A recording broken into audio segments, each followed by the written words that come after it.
Salam değerli izleyiciler. Bugün size Bina Safxozda, Lələtəpədə belə böyük bir obyekt təqdim edəcəm. İş yeridir bura. Hal-hazırda mebel sexi olarak fəaliyyət göstərir. 7 sotun içindədir. 620 kvadratdır. Hal-hazırda mebel sexi olarak fəaliyyət göstərir burası. İstəyən buranı alan hər bir iş yeri kimi də istifadə edə bilər.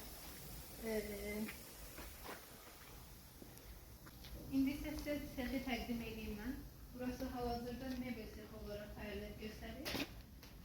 Sex belə böyük bir yerdir. 620 kvadratdır. İstəyən buranı fərqli bir iş yeri kimi də təqdim edib istifadə edə bilər. Beton yoluna yaxındır.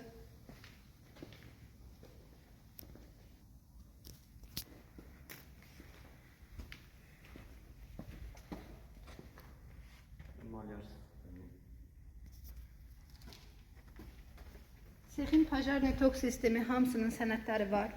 Sizə sexi belə təqdim edim. Qəşəng geniş bir sexdir.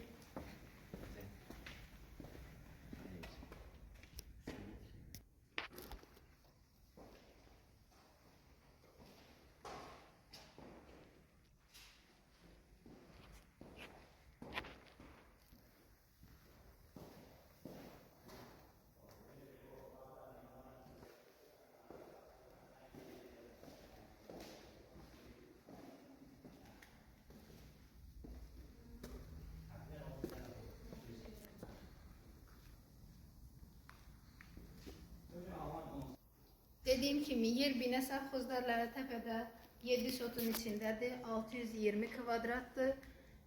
Hal-hazırda mebel sexi olarak fəaliyyət göstərir. İstəyən fərqli şəkildə də istifadə edə bilər buranı.